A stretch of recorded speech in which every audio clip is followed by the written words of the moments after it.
Hello अस्सलाम वालेकुम। कैसे हो? उम्मीद है कि आप सब अच्छे से होंगे। आज मैंने वीडियो बनाया है, लड़कियों के लिए है।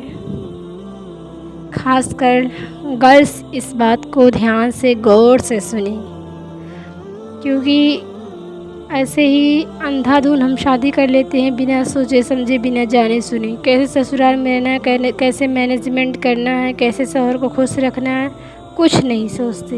बस मुंह उठाया और शादी कर लिया। तब बाद में वही झगड़ा, लड़ाई, फसाद सब कुछ होता है। और जब कुछ जानेंगे नहीं, सीखेंगे नहीं, तो कैसे ससुराल में एडजस्ट हो पाएंगे।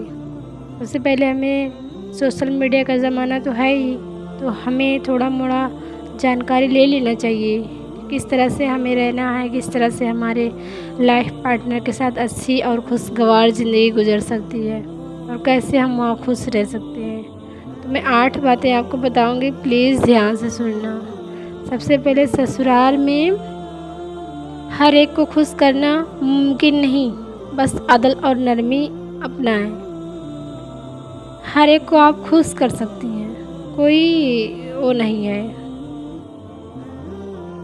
आप हर किसी को नहीं खुश कर सकती हैं, वो मुमकिन नहीं है। लेकिन अपने अंदर अदल और नरमी अपनाएं, इंसाफ करें लोगों के साथ। कभी किसी के साथ ऐसा ना करें कि किसी के साथ ज़्यादती ना करें, किसी के साथ गुस्सा ना करें। बस नरमी अपनाएं, खामोश हो जाएं। दूसरी चीज़, शौहर के साथ मज़बूत रिश्ता रखें, बाकी रिश्ते खुद बेहतर होते जाएंगे। जब अपने शौहर साथ है ना, अपना शौहर अच्छा है, आपका उनके साथ रिश्ता अच्छा है, तो हर कोई आपको इज़्ज़त देगा। आप पूरे ससुराल वाले को खुश रखोगे, शौहर को नहीं खुश रखोगे, तो आप कुछ भी नहीं कर पाए। समझ लो आपने कुछ नहीं किया। शौहर सबसे मेन चीज़ है। ससुराल में सबसे पहले शौहर आता है। उसकी केयर करना, उसकी देखभाल करना, उसके साथ रिश्ता मजबूत रखना, बाकी सारे रिश्ते बेहतर होते चले जाएंगे।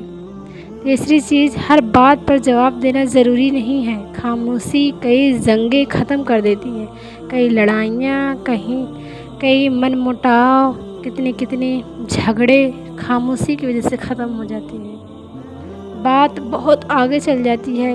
जब आप बात करेंगी, बहुत आगे बात चली जाती है, लेकिन खामोश हो जाएंगे तो कहीं बात ही नहीं बढ़ेगी, बात आगे जाएगी ही नहीं। चौथी बात, ससुराल में अगर जुल्म हो रहा है तो वालिदैन को ज़रूर बताएं। अगर आपके साथ जुल्म हो रहा है, बेवजह जुल्म किया था, आपको मारा जा रहा है, आपको जलाया जा रहा है, या और कुछ, मतलब आपको ऐसा लग रहा है कि मतलब मैं बचूंगी नहीं, मेरे साथ बहुत जुल्म हो रहा, तो ये वालिदैन को, अपने माँ बाप को ज़रूर बताएं। पांचवी चीज़, सब्र करने के साथ अपने राइट्स भी लेना सीखिए। जो चीज़ अच्छी है उसको भी लेना, जो सही है, जो राइट्स है, वही बस करिए, वही लेना सीखिए। छठी बात, दूसरे से मुआवजा करने के बजाय अपनी ज़िंदगी की खुशहाल बनाने पर तवज्जो दें।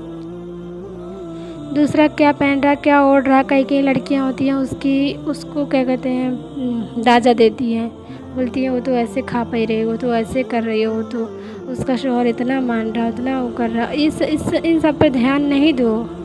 किसी का शौहर क्या पहना रहा, क्या खिला रहा, क्या पिला रहा, उस पर ध्यान नहीं दो। अपनी ज़िंदगी खुशहाल बनाने पर तवज्जो दें। सातवीं चीज़, शौहर को वक्त और सुकून दें, यही शादी को कामयाब बनाता है। सबसे ज़्यादा ज़रूरी है शौहर को सुकून देना, उसको इत्मीनान देना। अल्लाह ताला ने तुम्हें बनाया ही इसी चीज़ के लिए, ताकि शौहर को सुकून मिले।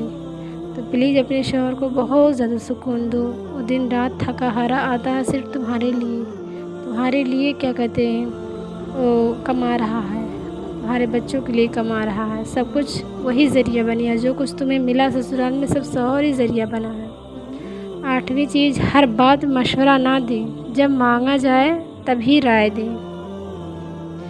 हर बात पे मशवरा देना सही नहीं है कि ये कर लो, ये तुम नहीं करते, वो नहीं तुम नहीं करते, तुम्हें ऐसा करना चाहिए, तुम्हें वैसा करना चाहिए। इस तरह से लगेगा, शौहर को लगेगा कि मुझे तो नौकर ही समझ रही है। इस तरह से लगेगा कि वो नौकर है। मगर याद रखिए, शौहर का मर्तबा औरत से बड़ा है और हमेशा बड़ा ही रहेगा। اپنے شوہر کو حکم نہ چلائیں، بار بار پہ مشورے نہ دیں، اس کو کیا کرنا ہو اس کو پتہ ہے۔ یہ اگر آپ نے ان باتوں پہ عمل کر لیا تو انشاءاللہ آپ اچھے سے سسرال میں ایڈجسٹ ہو پائیں گی۔ السلام علیکم ورحمۃ اللہ وبرکاتہ۔